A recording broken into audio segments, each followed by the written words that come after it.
Hey everyone! Welcome to my channel! It's Evelyn and Evelyn's Home Cooking. Today we are making a super creamy mashed potatoes recipe. This creamy mashed potatoes recipe is shocking good.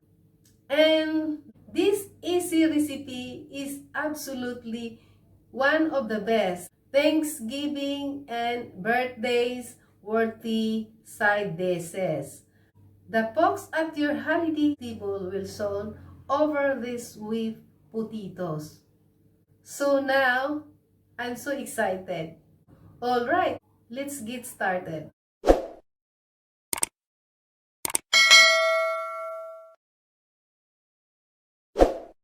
Alright, now we have a 12 potatoes and we need to fill it. So we start to fill it.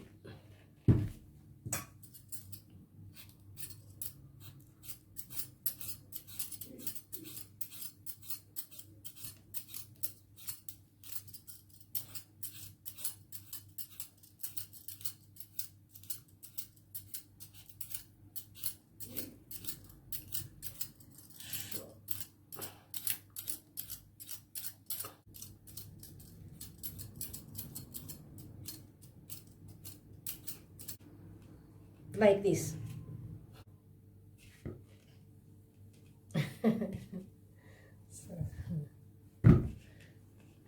All right. Now, next, we will boil our potatoes. Now, wash the potato. Okay. Transfer it into the casserole. So, put the water, enough water.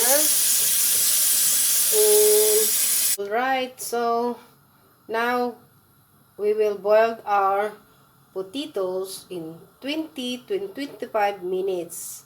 It depends on the size of the potatoes. So, the fire, I will put the high heat for the first half. And then, for the second half, so we will put the fire in the medium heat. Okay. Okay, now it's ready.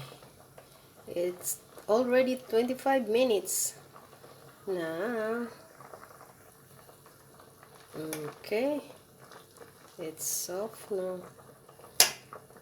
Okay, now we will drain the water, transfer it into the bowl. And the next is mash the potato to break them out.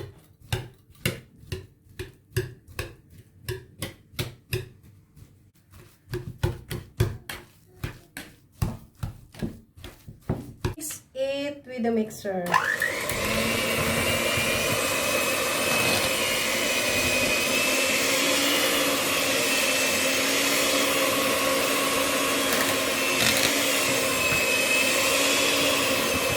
And then add a 1 1/2 cup of hot milk.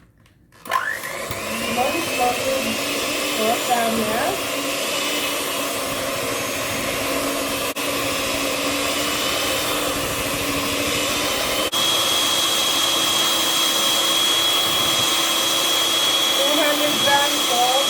Unsalted butter to make our mashed potatoes creamy and fluffy.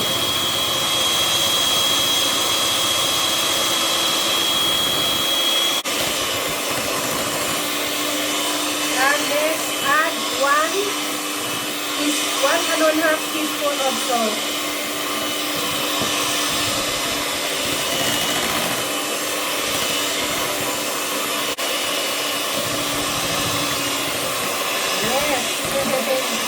Now it's so creamy and fluffy.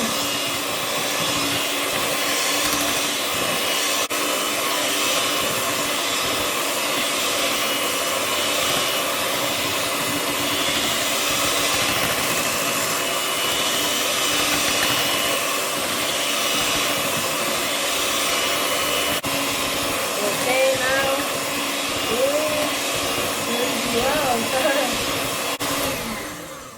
Okay, now. Wow. Look. All right. How creamy this is. So fluffy. Wow. All right. Now, we're gonna serve it. I'm so hungry. So now. Okay. Here we go. I'm gonna take some. Okay. Oh, so excited. It's so very fluffy. Very fluffy.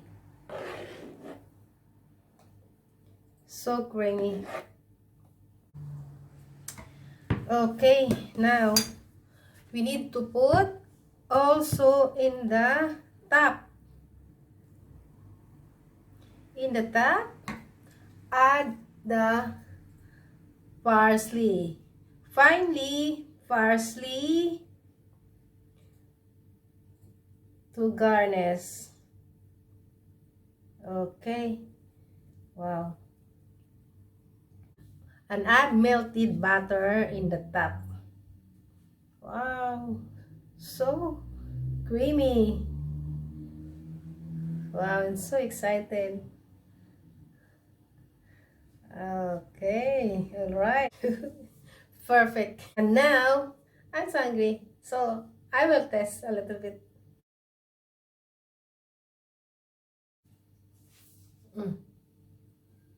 I'm so excited.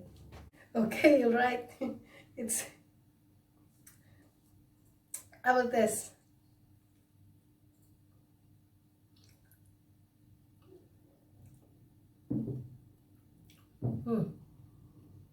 So creamy, buttery, and delicious. Okay, all right. Everyone, if you enjoy my video, give me a big thumbs up down and subscribe my channel. Click the bell for the notification and see you for my next video. Thanks for watching. Bye.